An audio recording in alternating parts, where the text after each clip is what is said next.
The McElroy brothers are not experts, and their advice should never be followed.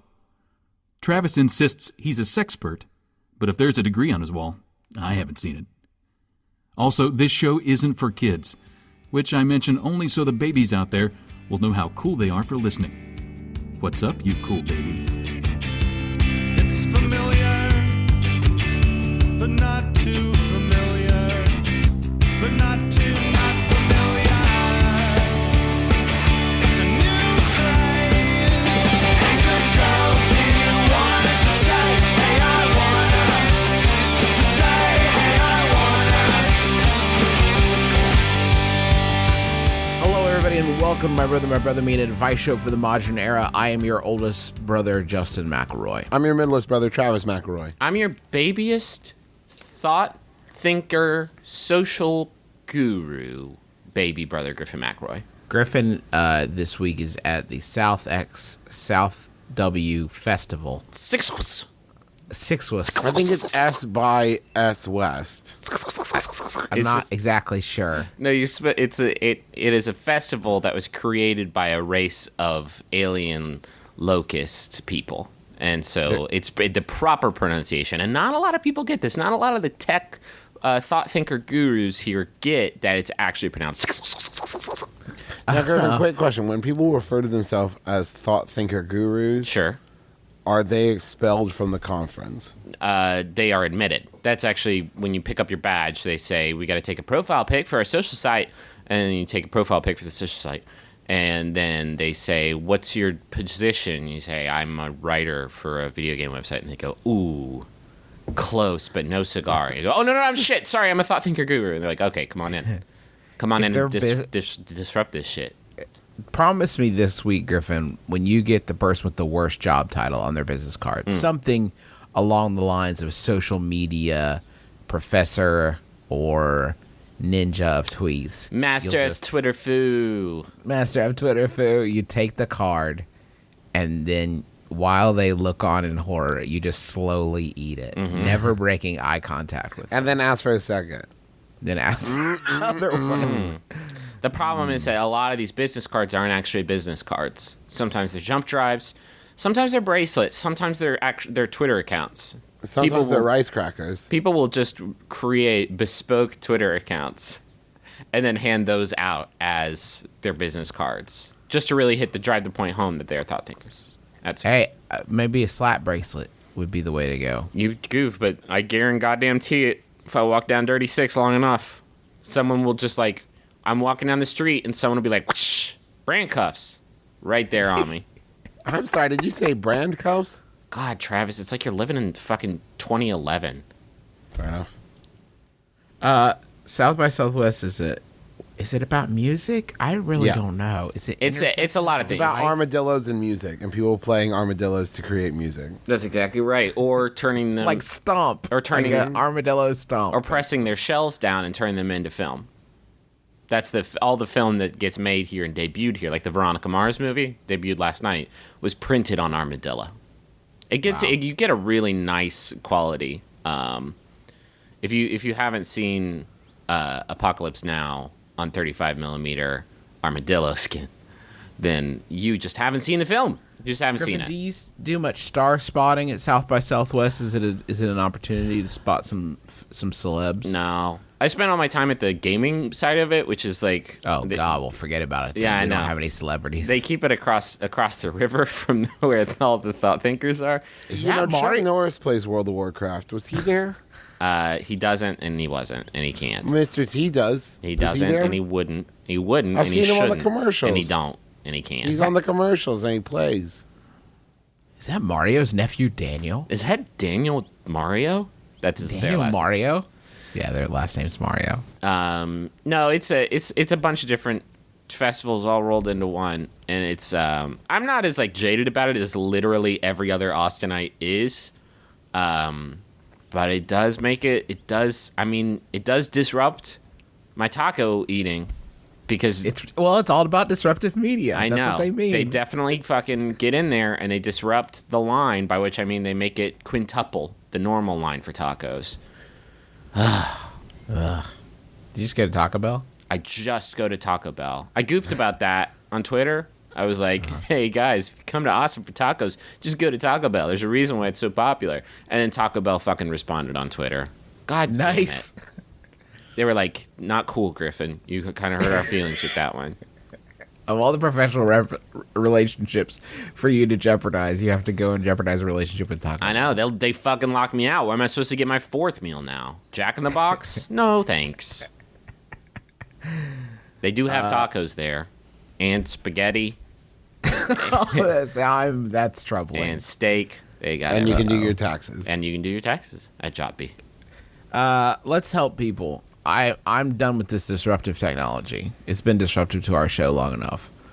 That said, Griffin, if you do spot any stars, like during the recording, please let me know. If they walk into my office, Yeah. Or walk past your window. This is the real Austin. I'm looking at 2 stars right now, my brothers. who? Because you can't see us. It's Kristen Bell and Dax Shepard. Okay, cool. They stopped by. Hi. I was going to say, if you're still seeing stars outside, then you forgot to set your clock forward. Ah, That's your problem, not mine. that's not how daylight savings time works. That isn't how time works. What are you talking about? Hello, yeah, it's called a great joke for the show. I don't actually. I would prefer think that you don't do those anymore. don't do great jokes. Just, all right. I mean, just say what you mean from now on. I'm done with jokes on this show that are just like silly. You know, so many of our jokes are just like goofy. You know, I want to go back to that old school. I miss Caesar that joke construction. That highbrow Dax Shepard shit. I'm on that. Talked about Dax. I'm on that a while. Dax. See, that's just silly. You didn't. I'm tell a on joke. that Dax. I want a joke on the show. I need jokes. Set up punchline. Dax. Set up punchline. What do you Punchline call a Dax. Dax Shepard? See, this is good, Travis. I don't know. What do you call a Dax? Well, I mean, yeah, presumably Dax Shepard. You call him Dax Shepard Okay. because that's his goddamn See, name. that had a setup and it had a punchline, but it was a little lacking in the Dax department. If we're talking Yeah. about basic joke construction, Okay, Griffin. Dax to Dax, Dax, Dax, Dax, Dax. again, you were sort of deficient. Dax. Fuck me. Hello, brothers. My boyfriend and I have been together almost a year now, and I feel like the fresh buzz of the honeymoon phase is starting to wear off. Is he listening? Put him in front of the radio. Don't get me wrong. I still very much love him and cannot consider a life without him, nor do I want to. It's just hard when I see friends or coworkers starting cute new relationships, and I feel myself missing the unique twangs of new love. This is my first relationship that's ever stuck, so I've never encountered this feeling before. What can I do? That's from Wistful on the West Coast, and it is not a bad question. No, and I'm very glad that last sort of interjection about this being the first like long relationship, because Yeah. like that happens with your first long relationship. I feel like, and it's not. I don't think it's something that it really is part of the territory once you've been in a couple of these bad boys. Yeah, and I think that what you're feeling is completely normal. Sure. Like, here's the thing. Look, like, what you're seeing is the cute new relationships. What you're not seeing is all the single people desperately trying to connect with another human being, all the shitty new relationships that are starting, all of the problems and fights and awkward breakups and trying to tell someone that the first date didn't work out. All of that, you know, Or the even- baggage and bullshit. Even worse, that like the fifth date didn't work out, and Yeah. that's like, I went through a period where I like had a lot of those sort of like 1 to 2 month long relationships, and it sucked every single time because like you get your own hopes up, you get the other person's hopes up, and then when you realize like that it's not gonna work out, like that is I like seriously.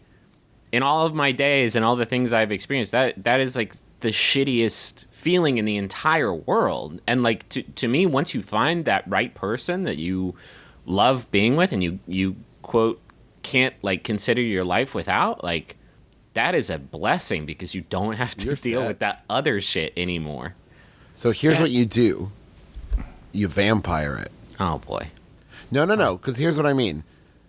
You need to then, you and your partner hang out with these new young couples and just kind of feed off their like little looks between the two of you and little handholds when it's like, I remember when we were like that.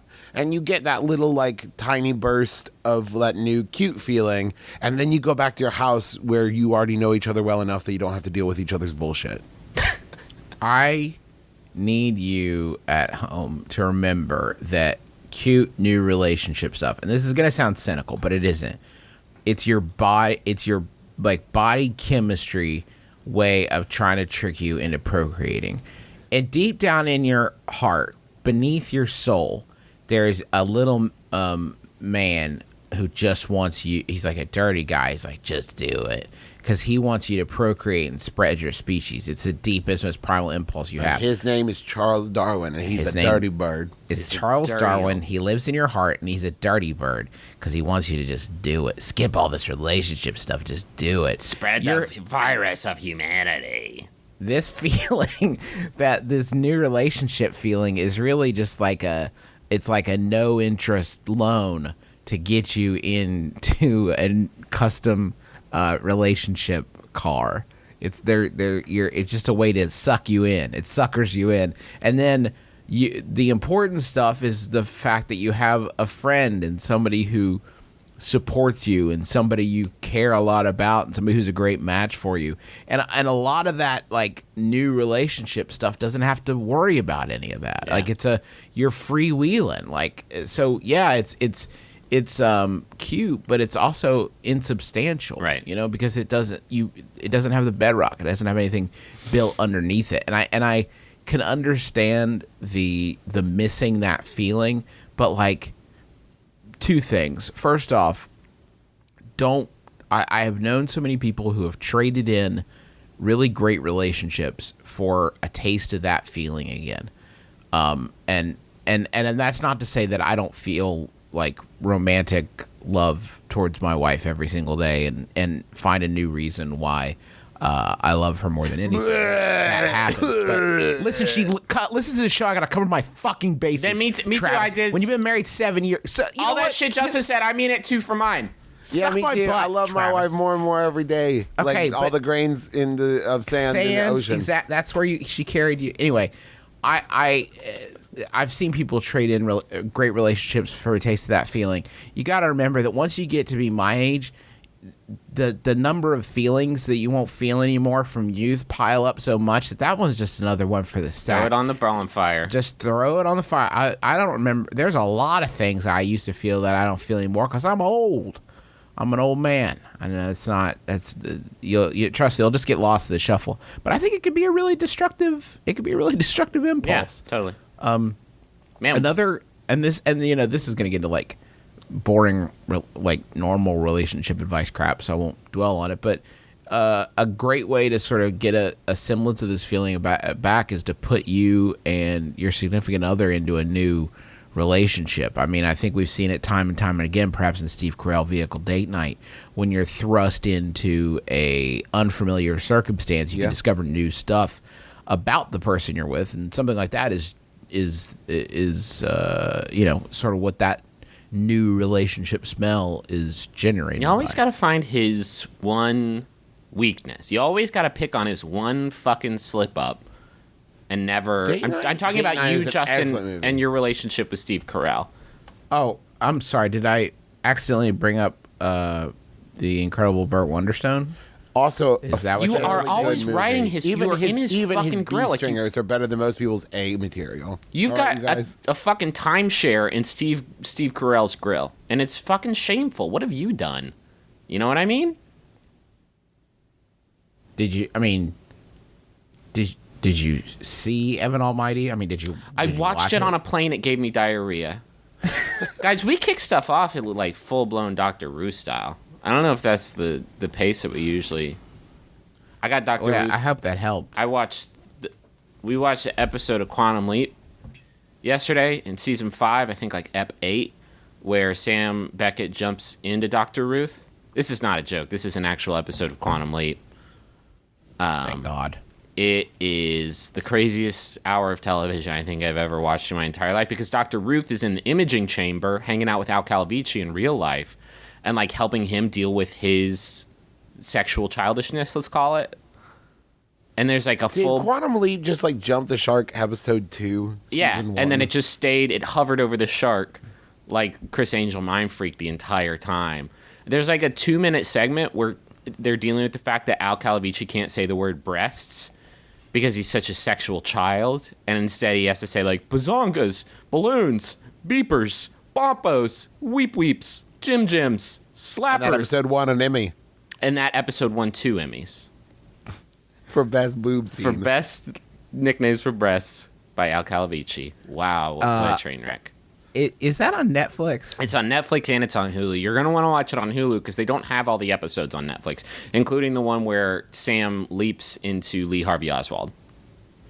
That's the best. It's the fucking best. You guys want Yahoo? Yeah. Thanks everybody for sending in your Yahoos. We burned through a lot of them because we did the bonus episode with our dad, which you can listen to now if you are a donor. And if you're not, you're about to be, because we're kicking off the Max Fun Drive next week. More deets on that soon. But this Yahoo was sent in by Amelie Belcher. Thanks, Amelie. It's by Yahoo Answers user. Amelie? What was that?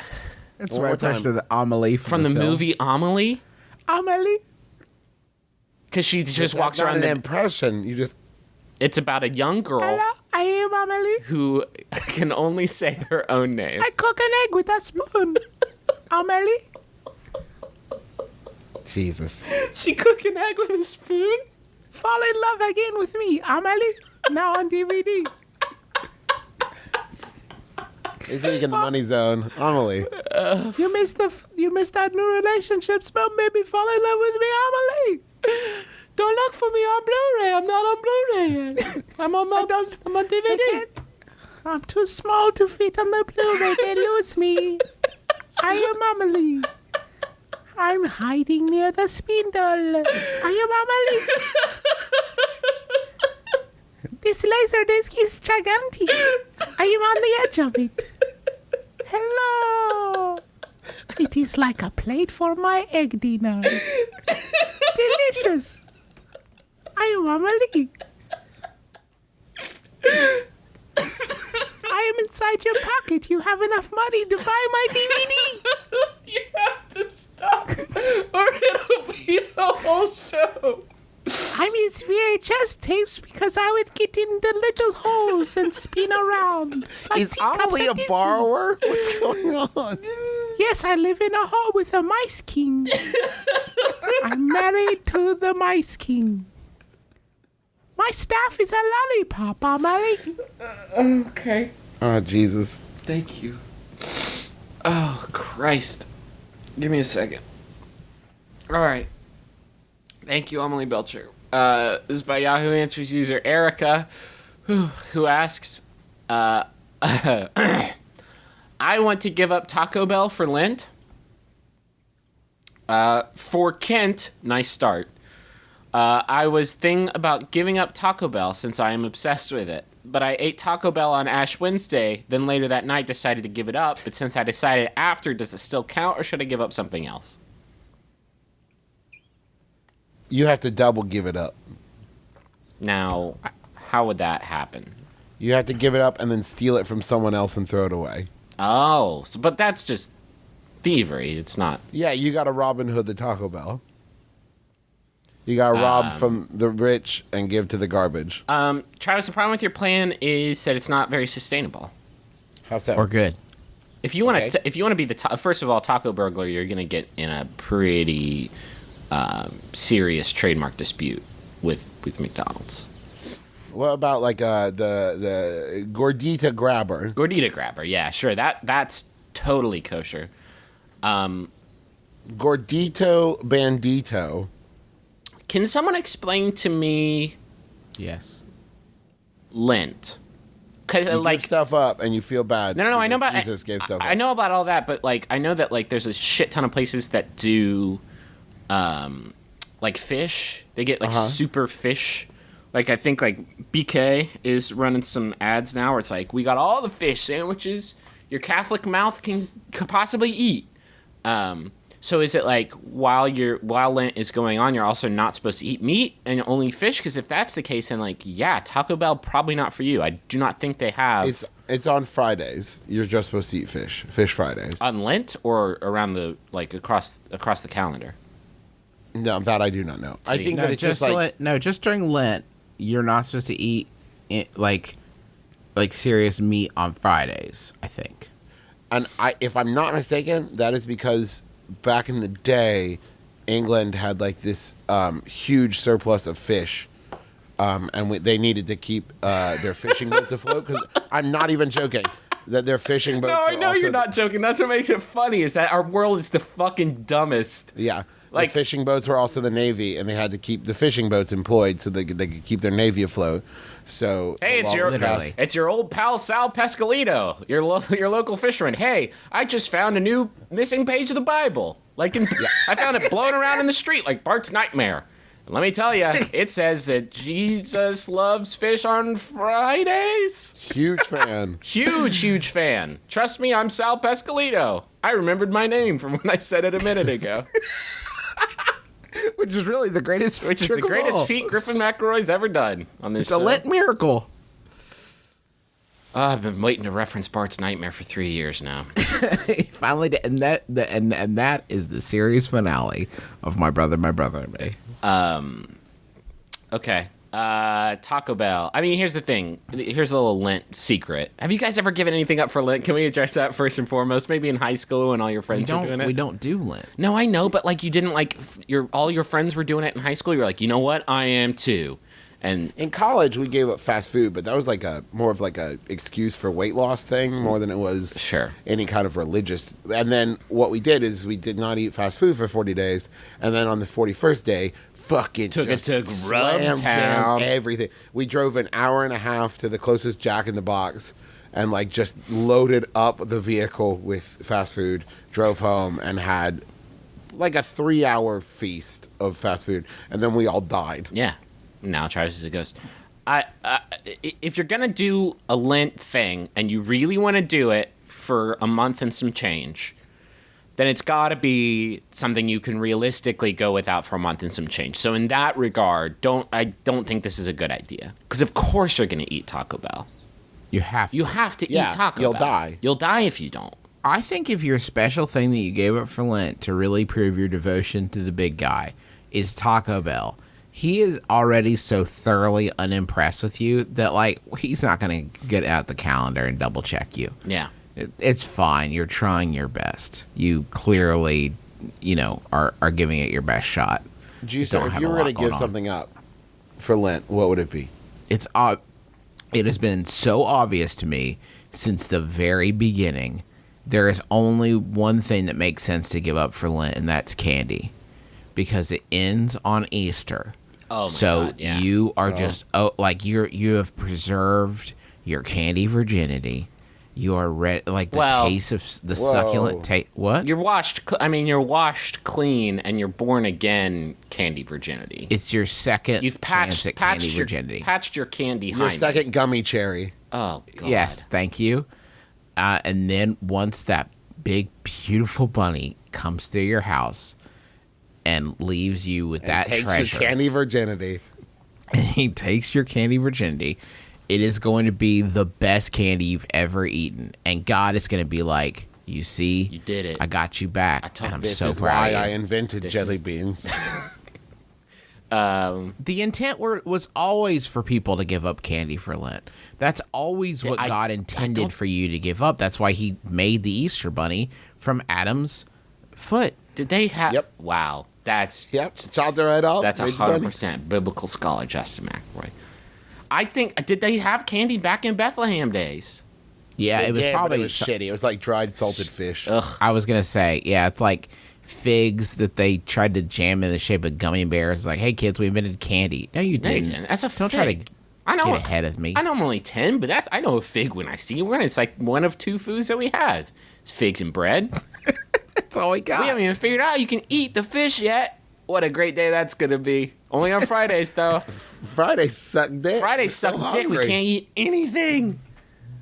I think back in those days, I think back in those days, like the sacrifices were so much. Like I gave up furniture. I gave up furniture for Lent. I gave up standing up. You only had like 6 things that you could do. You have furniture, dates, bread, Cocaine. trying to Coke? your habit of trying to figure out a way to eat fish. yeah. I don't know. Your obsession with the pursuit Just of grab the edible head fish. and the tail and just bite it somewhere. I don't know. Why does it have this armor on the outside of it? These are disgusting. This year, There's little- I gave up scorpions. There are not a lot of foods that so willfully try to dissuade you from eating them. Like you think about fish for a second. Fish is covered in inedible, hard to remove little pieces of chitin. Yeah. And then once you get inside and finally find the meat, it's got razor sharp, tiny, thin bones That are you can invisible. eat. Invisible That to are the human eye. If there's ever been a clearer signal that we're not supposed to eat that, I don't know what it is. Maybe the blowfish that has the poison in it. That was one that Jisoo like really tried to Like, get the word guys, out on. get the fucking net. Get it. You're not supposed to eat these. But on Friday, the poison is nullified. I don't know if you knew that. Every Friday, Fugu Friday. Just swallow it whole, baby. Let it roll. I think I might have made that thing up about the English and the fish. Swallowed whole, let it roll. Catholicism. Another question. It's a new religion. Give it another. I need another question. I'm 22, and I've been working in a manufacturing plant for about 6 months. It's not a terrible job, but it is not what I want to be doing with my whole life. I have dreams of being a stand-up comedian. I know it takes a really long time to get to a point where I can support myself solely doing stand-up, if I ever get to that point at all. Brothers, how do I keep myself motivated at my current job while simultaneously pursuing my dream? First, let me from say, Ambitious in Ohio. Roman Mars gave me some amazing advice recently. And I said that, I was interested in doing like sketch comedy, but I felt like I was too old. And I said, how old is too old? And he said, do you know how old you'll be when you're successful at it? The same age you'll be if you don't try. And it's like, okay, excellent point. Wow, It's like that idea of like, that dude is like everything he says is super on point. yeah, Can you imagine if like one of us were like that? Like how much better this show would be? It would So be much really better. good. When he said, like, when you read that, did you hear like an ambient soundscape behind his words? Because like Yeah. I don't think I could talk when I saw him at Max FunCon. I couldn't talk to him unless I started some sort of lovely ambient soundscape. he actually just compliment. carries a tablet with him that's full of ambient sounds. And just, Yeah. but when you start talking, he's like, holds up a finger. He's like, hold on. Oh wait. And he hits play, and you hear like manufacturing going on in the background. Listen to 99% invisible. Beep boop So- beep boop beep boop beep. He's a robot. By the Now way. what he's Roman Mars is also a robot. Now the question is not whether or not he should try. What he's saying is, how does he stay motivated in his current job While And I pursuing guess- his dream. while pursuing his dream? You know, the thing is, I think the thing is, though, like, you can always find, like, I'm sure there's an open mic night somewhere near you. And if nothing else, when you're at work, write jokes in your head. You know what I mean? And then write them down on your break, and then do what Steve Martin did and stand in front of your mirror for hours on end and practice your jokes and hone your craft and figure out the best delivery. And, I tell you what, the only thing that ever kept me invested in like non-mentally taxing gigs, let's say that. The only thing that ever kept me invested, and this is a good lesson for like people who run a business too and have their own employees. The only thing that ever kept me invested was ownership.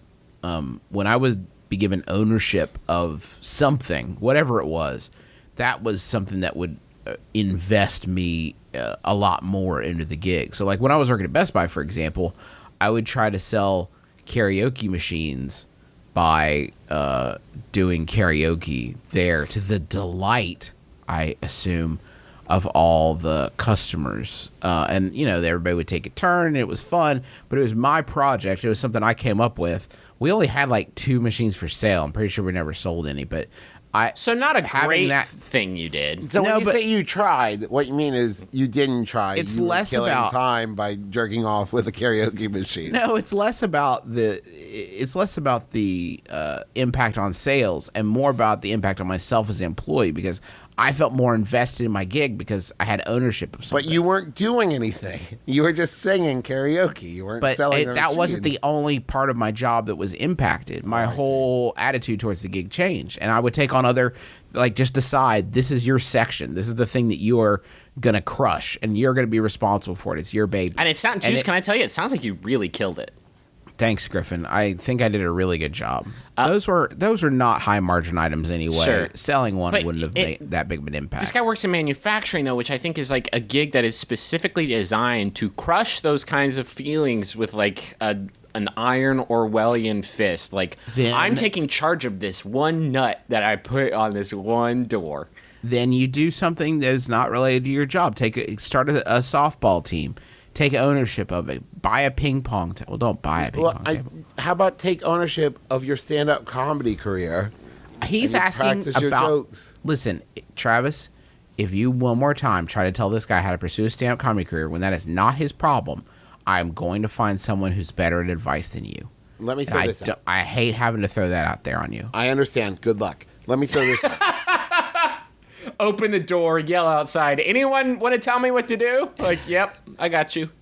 What if you set up a reward system? Cookie points. Where, well, yeah, more or less, where you say, like, every time I save $100 from my manufacturing job, I'll, take myself out to dinner. I'll go see a stand-up comedy show. I'll rent a movie, whatever, but just something that makes it more than just the drudgery of work, something that feels like you're building towards a goal. Yeah. I mean, that is good advice, actually. Ah, damn it. Yeah. All right, you're back. You're back on. Yeah, I did it. Now, here's how you pursue your stand-up comedy. God damn Hey, it. no, wait, Ah, no. fuck, I blew it. Hello, brothers. In a few months, I am moving in with some friends of mine. They already have 3 housemates, a couple, and the lady in the couple's little brother. Yes. What? No, that sentence made sense to the people who heard it, but not to the person who said it out loud. Okay. A couple and the lady in the couple's little brother. It's the couple and one of their little brothers. Oh, the lady. Okay, got it. All right, got it. The couple is going to India for 5 months, and the little brother is going to go to Thailand. Did you almost say And- Thailand? No. You're like Anthony Bourdain. So travel. So world smart. So savvy. How do my friends and I tell the travelers that at least one of them will be essentially homeless when they return? That's from moving in Melbourne. I don't understand. I do just not let them get understand. home. Let them walk in. Your shit's there. In a few months, you're moving in with some friends. They already have 3 housemates. The couple and the brother are leaving. How did your friends tell the travelers that? What? I don't understand. Are you? It seems to me they're moving to India for 5 months, and this dude's like creep sneaking in to take over one of their rooms while they're gone. Okay, so like that's probably not legal. I don't fucking understand. You can't just like. You don't have squatters' rights if like somebody lives there already. Like if they don't know that they're not gonna have a house when they get back, what the fuck are you talking about? Well, that's How- why they're trying to. That's why they're trying to figure out how to tell them. How crazy is it in Melbourne?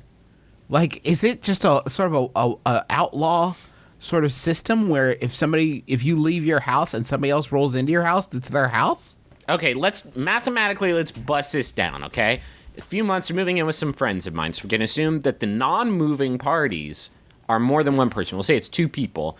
They have 3 housemates. This is a big-ass house. It's got 5 people in it. 3 of the housemates are leaving for a period of time, and then when they return, they're not going to have a place to live anymore because you're moving into their house. It sounds like, depending on how many friends you have in that house, you are evicting a majority share of the house, and that's just not how, like, anything works. You can't kick out a majority of the people in the house against their will, I don't think. This isn't I think what fucking he's saying is- Westeros. Like, you can't just, like, fucking... I think what he's saying is if one or, I mean, either the brother or presumably the couple isn't going to split. So, Ooh, make them choose. Are you saying get some pool cues, snap them over your knee, throw them to them, and say you only Yeah, have you one go there opening? and say, one of you will be evicted. Why do you say You it like decide. that? Oh, that's your Australian accent. Yeah. Not good. Not good. Not great. Throw another shrimp on the bar. Terrific. Fantastic. Bye, How are Australia. all you Sheilas hey, out Australia. there? Thanks for listening and supporting us. Oh, for 3 they know. years. I've got an Australian friend. I can say whatever I want. Sorry, Travis thinks you sound like Orson Welles. Yeah. All And of you. fat Orson Welles, too. You're welcome. This is the fucking House of Leaves of my brother, me questions. I still don't understand the scenario. Can I just suggest an answer that we have gotten more leaned on more frequently? I think in our twilight years, just tell them, tell them, and sit and use your words and just tell them. Can I role play this though? You be the person telling, and I will be Okay. the parties that All are right. moving away for a while. Crikey, Jim. Okay, start I'm over, sorry but better. to have- What? Do try again. Okay. Start over. God blimey, Governor. Nailed it. I have some Got it in bad one. news for you. Okay, I'm listening. When you're moving out, it's going to be really hard for us to Oh, we're not sustain moving the out. We're rent. just hopping out to Australia. We're gonna put, feel free to sublet them, but then when we're gonna get back because we're a majority share of the people living in the house. We're just Oh, gonna wait. hop Hold back on. right in there. You bring up an excellent point, Griffin. Are they planning on paying rent for the 5 months they're gone?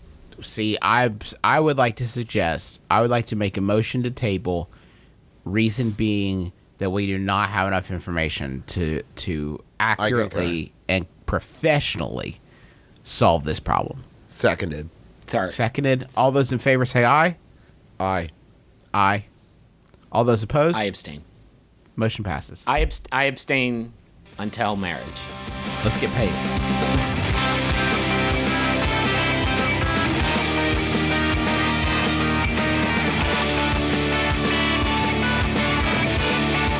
March is National Start Your Business Month. All right? Listen, And You're April exci- is National Finish This Business Month. you hate your manufacturing job. You love stand-up comedy. It's time to start your business. Don't worry about the numbers. Jesus take the Start- wheel. Start a stand-up comedy business? Start your own stand-up comedy business for National Start Your Business Month, and LegalZoom is going to help you. You can form your own corporation or LLC and file your DBA. Also, these are some funny motherfuckers. They will write Yeah. all your goofs, 100% of your material. They are the Bruce Valanche of third-party legal companies. This month only, you can take advantage of LegalZoom's got a National Start Your Business Month special. You get a free 3-month trial of the all-new QuickBooks, which is worth $120. Well, $119, but still. And that's when you enter my brother in the referral box at checkout. So that's pretty great, and it's just because we love you. QuickBooks makes it easier to run your new business, your stand-up comedy business, and you're worth it. So please keep in mind, LegalZoom provides self-help services and can connect you with the right attorney, but they're not a law firm. What they are the funniest, legal document assistance company on the planet. You like this podcast? You think this podcast is funny? You should listen to the LegalZoom cast. Fuck Oh me. shit! Jokes on jokes on jokes on Splitting jokes. sides like Jack the Ripper. That's LegalZoom.com. Use the promo code MyBrother, all one word. They have it intercapped here. I don't know if you need to do that, but My Brother and LegalZoom. Start that business. You're worth it. Kick it off. Guys, My Brother and Me is also supported by Warby Parker, which is a new concept in eyewear. Glasses are expensive in most cases. I just actually I bought some glasses like a dumbo, and it cost me $600 million. Like Dr. Evil. Borat. Are you telling me you got rid of the Randy Jackson shades?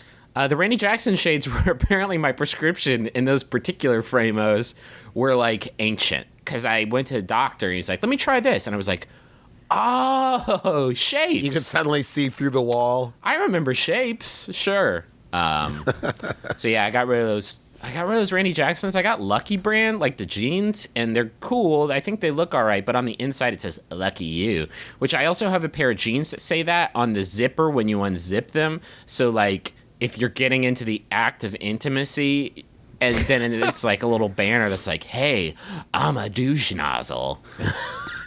Anyway, that was a very long... Don't be a fuck up like Don't Griffin. be a fuck Go to up. Warby I fucked Parker. up so hard. Go to Warby Parker and you can get fashion-forward prescriptione glasses that start at $95. What? Yeah. And they include anti-reflective, anti-glare coating. I did pay extra for those on my stupid-ass douche glasses.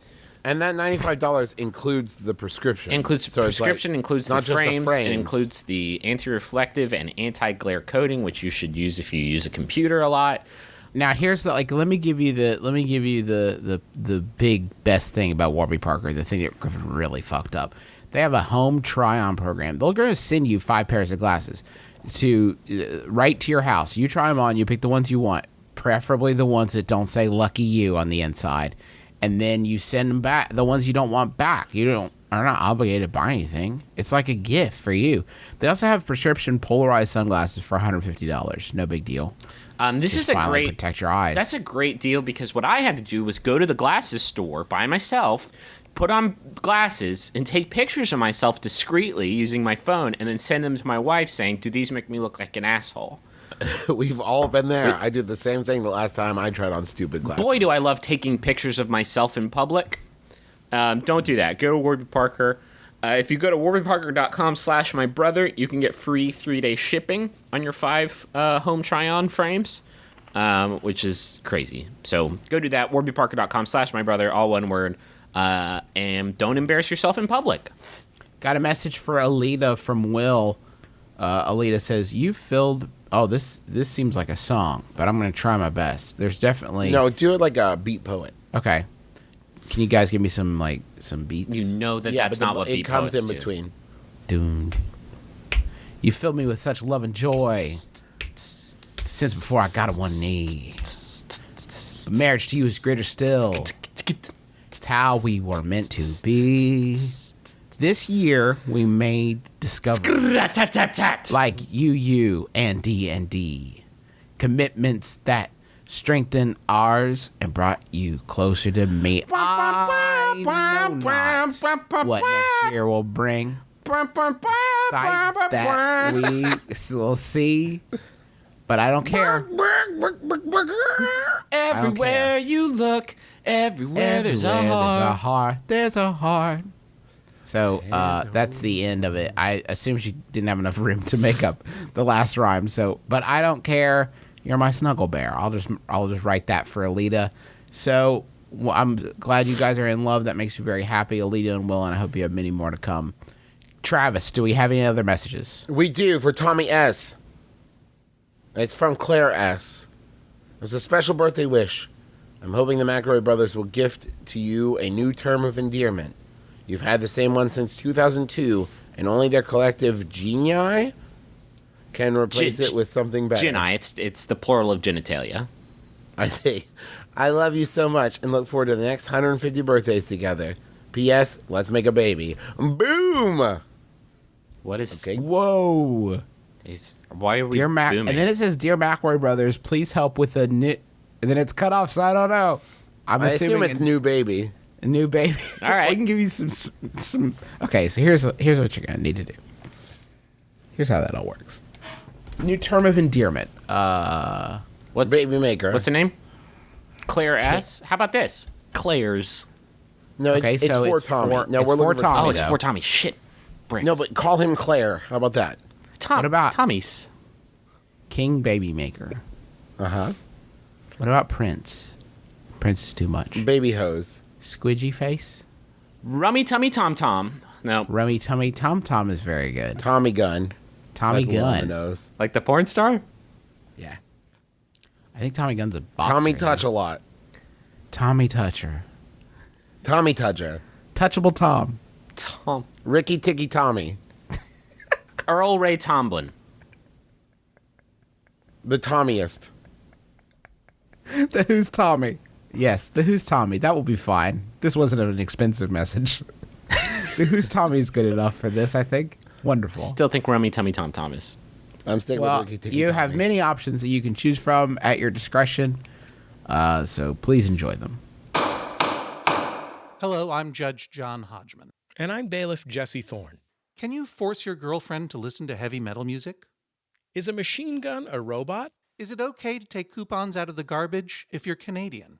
What should you do if your parrot attacks your husband? Can you prove that Crank 2 is a good movie? Only one man can decide. Judge John Hodgman. If you have a case for the judge's court, visit MaximumFun.org/JJHo.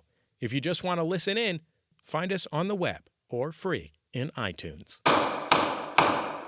My boyfriend and I look extremely alike with pale skin, blonde hair, and blue eyes. Everyone new we meet automatically assumes we're brother and sister. We've been dating for almost 2 years. However, this problem still hasn't gone away. How do we crush the assumption that we're siblings without having to explain to everyone beforehand that we're in a relationship? That's a good one. Oh. When I was in college once, I went to a 7-Eleven with a girlfriend at the time, and we were getting some Slurpees, and we got the Slurpees, we took them up to the register, and the guy inexplicably went, "Are y'all brother and sister?" And we were like, "No, like, we're not. We're boyfriend and girlfriend. We're dating." And he felt so bad that he gave us our Slurpees for free. So I guess that this story... Why would he just like volunteer that Right, judgment? right. I guess this whole story is to say, like, you shouldn't. Like, you can maybe turn this into free Slurpees. This could be worse. You could actually be brother and Or they could think you're, like, mom and son. I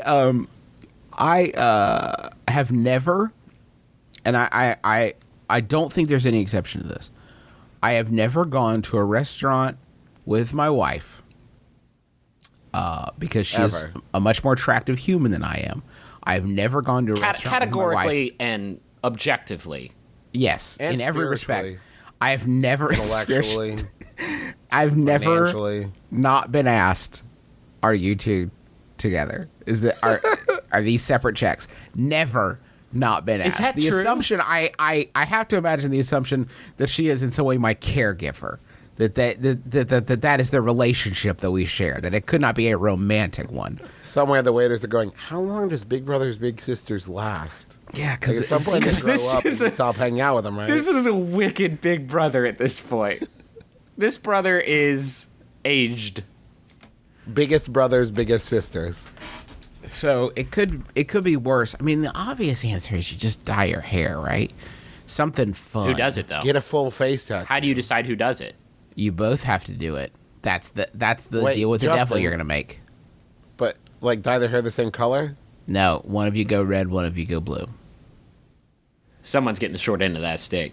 Yeah. Well, maybe that would go great with one of their looks. I don't know. How about like homemade T-shirts? Not his brother. Did Yeah. you say that. Yeah. Yeah, but then you gotta wear the same shirt every day. Who is which means- asking you about this? I can see like if you meet new people, someone being like, "So, are you two brothers?" You know, like, well, no. No, not see, you. like I told that delightful Slurpee anecdote, but like outside of that, this has literally never happened to me before. Nobody ever, because everybody's fucking bad at this. Nobody, like everybody knows how bad they are at this. Nobody would say that. Nobody would guess. It's like a faux pas on the level of like, "Hey, when's the baby due?" Like you don't fucking say it. You don't say that shit. Here's an idea. When you meet new people, when you're being introduced to them, and someone says like, "Hey, Steve, come over here and meet my two friends," immediately start making out.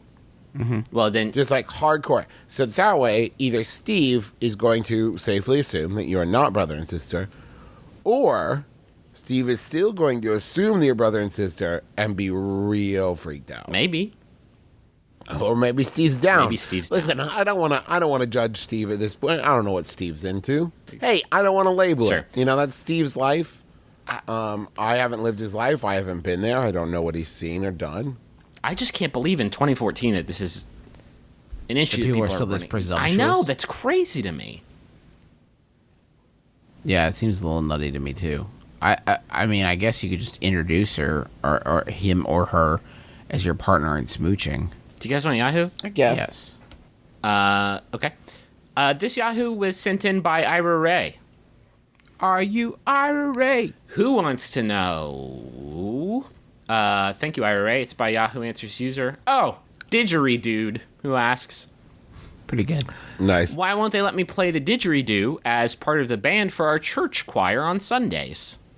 Wait, hold on. Is this a dude who identifies himself purely based on his didgeridoo skills? Or it is a sentient didgeridoo. Why won't they let me play myself? Pastor says can't play with myself no more. This is an important question. I'm sorry, Griffin, one more time. Why won't they let me play the didgeridoo as part of the band for our church on Sundays, our church choir on Sundays? It would be super dope Period. to That's it. yeah, That would be hear like Amazing Grace and every so often just like Our God is an awesome God. He reigns from. it just sounds like the beginning of Survivor every time. That'd be so dope. Listen, churches are trying to get like fucking hip with the kids, especially with their music, because it's like easy to just like, hey, we have an electric guitar. We're basically Switchfoot. I think there's a lot of alternative percussion going on there.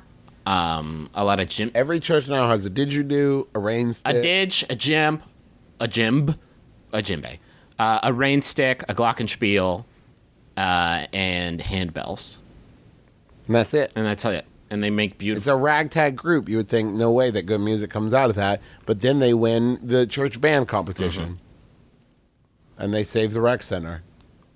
Justin, are you? I'm you're being mixing a lot of genres. You're being very quiet. Are you googling didgeridoo or? No, I know what a didgeridoo is. Don't even front. I just guess I don't understand the question, really. Is there something inherently sinful about the didgeridoo? I guess is the question. It's phallic. It is extremely phallic, and you do put your mouth on it, and I do not think that is something that they would appreciate at the front of the congregation. But they let Miss Margaret play her oboe in the church band. That's the most phallic instrument there is. It's got foreskin. I have seen people play didgeridoo in public before, and every They time should I be see, ashamed. every time I see it, I have exactly one question. It's always the same question: what are you trying to prove? That they can play didgeridoo Hey, well? check this out. You said I can't play didgeridoo, but I can prove you wrong right now, categorically.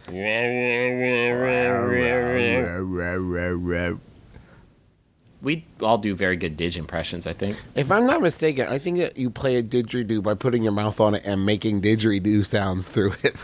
It's Just put your mouth on it and go. It's just a tube. Yeah. And that you make didgeridoo noises into. I with can your play mouth. a didgeridoo with this cardboard tube. Yeah. Do you remember that book we used to have as kids?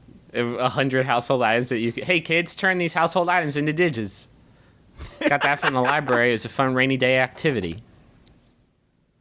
It was called What Can't Be a Didgeridoo. Toilet paper rolls. Your hands. Paper towel rolls. Wrapping paper rolls. Your will. Saran wrap rolls. Saran wrap rolls. Biscuit tins when you take the biscuits out. As long as Very grandma- carefully. Don't unwrap it. don't because unwrap then that you shit. can't get a good sound. You can't didge an unwrapped biscuit roll. Stupid fucking That was the sequel book. dummy. How to didge an unwrapped biscuit roll, 100-step process. Croissants. Croissants. Can you didge a croissant? You can. Oh, baby, you ain't lived until you did. Gotta be a big and thick one though. Gotta be a Grant's croissant, and then you burrow a little hole in there like you're making pigs in a blanket, but you're not. You're making a didge in a blanket. I once lived in a pig in a blanket. No! Me and my pig friend Porky. We live inside. He tucked me You're- in at night. I'm Amelie. Your Amelie sounds a lot like your Snowden, but without a lisp. Have you noticed that? He's Do my people brother. ever think they're brother and sister? Okay, fantastic. We are brother and sister. It is true.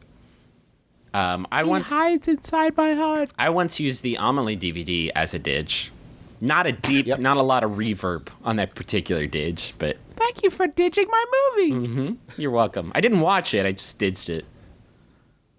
That's actually what digital distribution means. Did you know that? Yeah. Yep. It means sending a movie through a didgeridoo. It's a man who describes hit films while talking to you through a didgeridoo. And the And then dream the is Hobbit. actually within the dream, and then he wakes up and it's Inception. It's totally depressing. He's a slave for 12 years, even though he's a free man in Earth. So, for the second time, they have to pretend this dead guy is alive. It's Weekend at Bernie's, too. It's important that they ditch the name of these. Sure. Didgeridoos. We're done. We did it. We got to the end. And you made it the whole way, so you have to take some ownership of that. You listened to the whole thing, and that's on you. It's my brother, and me, and we're so happy to be able to do it for you every week. Next week is huge. It is our first of two Max Fun Drive specials.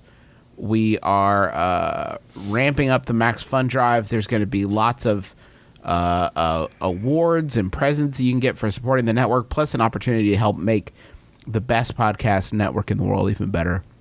And you're going to be able to be there for that. It's going to be a great show. We hope you will join us. We do some extra long eps. We got that bonus app for anybody who donates. We also have back catalog of bonus episodes. So if you haven't donated before and you give this year and you start your contributions, then you'll get all of that. You'll also get bonus episodes from every other show on the network. It's a pretty crazy amount of content at this point. I think there are like 5 My Brother and Me's. No. 2. I think it's like what? I think it, either 3 or 4. No, because we had the Max Fun There's a Day ton. episode. Oh shit! That's There's a So ton. there's 5 My Brother and Me's. There's 2 with our dad. There's 2 riff videos that we made, like goofing on an old instructional educational video, and there's actually 15 minutes of our Austin live show. That you Oh, can that's watch. right. And there's- I mean, that's just us. Like, every show on the network is going to have stuff like that too. Like, you should also be listening to those other shows if you're not. Like Bullseye and Throwing Shade and Stop Podcasting Yourself and The Goose Down and Sawbones, and you'll get bonus shit for all that stuff too. So just think about if you have listened for a while and you've never really thought about it, just give it a ponder if you can help support us, because that is like we get some scratch from the jumbotrons and the advertisements and stuff, but like a bulk of the support that we get is through the Max Fun Drive, which is incredible. So yeah, think about keeping us afloat. That'll all be next week. Thank you to people And the week tweeting after. about the It's a 2 week and the week after. 2 week affair. Thank you to people tweeting about the show, like Jeremy Baker, Louisa Heron, Tom Chamberlain, Paul Weathers, Kim G, Drew Davenport, Scott, Patty Benny, Moogie, Dr. B, so many others. We really, really, really appreciate it. And we want to say thanks again to LegalZoom for supporting the show and for offering that just baller QuickBooks deal. LegalZoom is not a law firm, but provides self-help services at your specific direction. So just go to LegalZoom.com and enter the discount code MyBrother to get that awesome QuickBooks deal. And just check out the services they have. If you're looking to start a new business, this is the month to do it. You want to You're write a planning will? on dying? Planning on dying. You got to hit there first. Yeah. Thanks to John Roderick and the Long Winters for the use of our theme song. It's a departure off the album Putting the Days to Bed. Had a listener tweet at me and you saying that they finally caved and bought the album. Not sure what took them so long. It is fucking phenomenal. So go check that out and buy it where albums are sold. That's going to do it for us. My brother, and me. We got one more question from Ditto. Griffin, hit us. Sure. This one was sent in by Emerald member Drew Davenport. Thank you, Drew. It's by Yahoo Answers user Selena, who asks, does rolling and licking the blunts give cancer? I'm Justin McElroy. I'm Travis. I'm Griffin McElroy. This has been my brother, and me. Kiss your dad square on the lips. 420.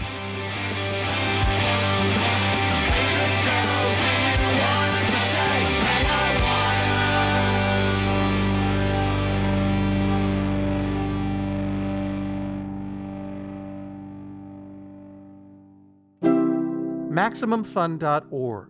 Comedy and culture. Artist owned. Listener supported.